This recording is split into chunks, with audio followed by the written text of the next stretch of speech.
인생을 살아오면서 그때마다 드는 생각이나 느낌은 참 다른 것 같습니다.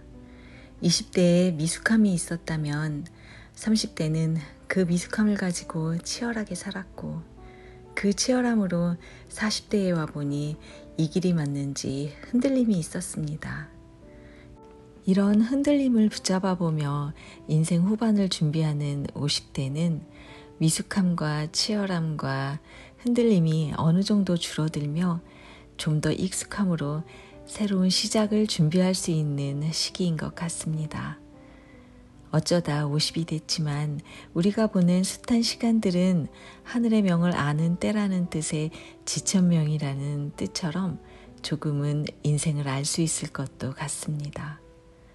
이 책 또한 저자가 50대를 넘기면서 다시 시작하는 마음으로 노노와 함께 인생을 정리하며 50대에 해야 할 일들을 말하고 있습니다. 50은 마무리를 해야 할 때가 아니라 앞으로의 50년을 위한 용기를 가져야 할 때이며 경제력이 있건 없건 무언가를 일관성 있게 다시 시작하기엔 더없이 좋은 시기임을 언급하고 있습니다. 인생 전반에는 가족을 위해 타인을 위해 살았다면 후반에는 내 자신을 위해 살아보고 또한 전반에는 내 자신을 위해 살았다면 후반에는 남을 위한 삶을 도전해봐야 할 것이라고 말하고 있습니다. 그렇습니다.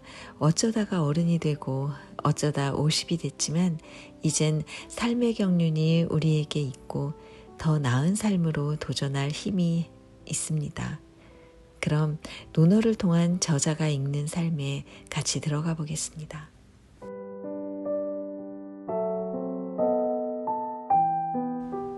쉼없이 달리면 먼저 도착할 줄 알았습니다. 조금만 더 여유가 생기면 하고 싶은 것을 할 수 있다는 확신 속에 달리기를 멈출 수가 없었습니다. 먼저 도착하면 더 많이 쉴 수 있고 더 즐거운 삶이 기다리고 있는 줄 알았습니다. 그러던 어느 날 50이 되었습니다.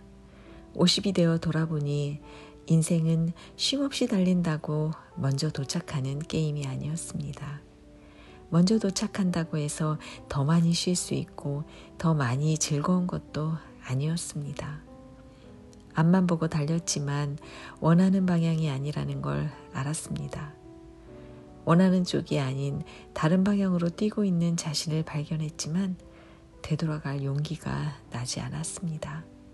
그러던 중 방향이 중요한 게 아니라 빨리 달리는 게 중요하다고 생각을 바꿨습니다. 남들처럼 달렸으나 뚜렷한 목표가 있었던 건 아니었습니다.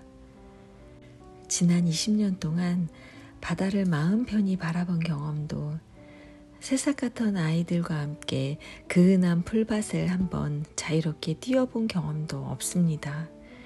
열심히 일하면 다 가능하리라 했던 그 확고한 신념 때문에 누구보다 아름다웠던 아내의 30대 시간이 아무런 추억도 남기지 못한 채 지워졌습니다. 아이들의 10대가 바람처럼 흔적도 없이 사라졌습니다. 가족과 함께해야 했던 젊은 날의 기억 속엔 별로 남은 게 없습니다. 출근 퇴근하며 출퇴근을 반복했지만 그 출퇴근조차 기억에 남는 게 없습니다. 가장 젊고 가장 아름다웠던 그리고 가장 생생해야 했던 지난 20년의 시간이 어둠 속에 잠겨버렸습니다. 피치 못할 일로 1년에 한두 번 낼까 말까 하는 월차도 자유롭게 용납하지 못한 채 마음 졸이며 20년을 하루처럼 출근했던 이유는 시간과 돈의 자유를 하루라도 빨리 얻기 위한 치열함 때문이었습니다. 옹골차게 돈을 모아 자유롭게 쓸 수 있는 시간을 사겠다는 믿음이 있었기 때문에 가능했습니다. 시간의 자유가 생겨야 가족과 함께 즐거운 삶이 가능했다고 생각했기 때문입니다. 보통의 사람들이 살아가고 있기에 나도 그 길을 가는 것에 어떤 의심도 하기가 쉽지 않았습니다. 50이 되어 되돌아보니 왔던 그 길에 의문이 듭니다. 그렇게 50이 되도록 돌아보지 않고 달렸지만 다시 처음으로 되돌아가고 싶은 생각입니다. 돈을 따라 뛰었던 지난 20년이 도리어 인생의 귀한 시간을 낭비해버린 것 같다는 생각이 듭니다.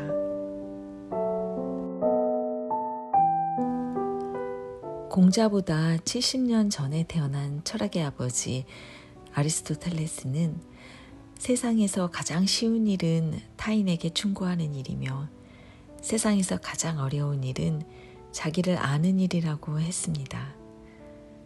그러며 올바른 인생을 살기 위해서는 타인을 비난하지 말아야 한다고 했습니다. 현실주의자 공자께서도 말했습니다. 군자는 잘못의 원인이 자기에게서 찾으려 노력하지만 소인은 타인에게서 찾으려 한다고 했습니다. 리더는 원인을 내부에서 찾으려 하지만 보통 사람은 원인을 외부로 돌리려 한다는 말입니다. 그렇습니다. 타인을 책망하거나 원망할수록 발전은 멀어져 갑니다. 스스로 되돌아보지 않는 사람은 점점 뒤처지게 됩니다.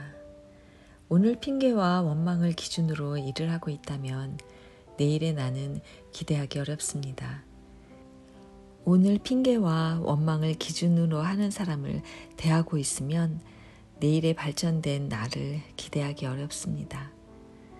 50이 되어서도 핑계와 원망을 입에 달고 산다면 70이 되어서도 마찬가지입니다. 내가 누구를 탓하겠습니까? 스스로를 탓하지 않고는 어떻게 변화가 일어나겠습니까?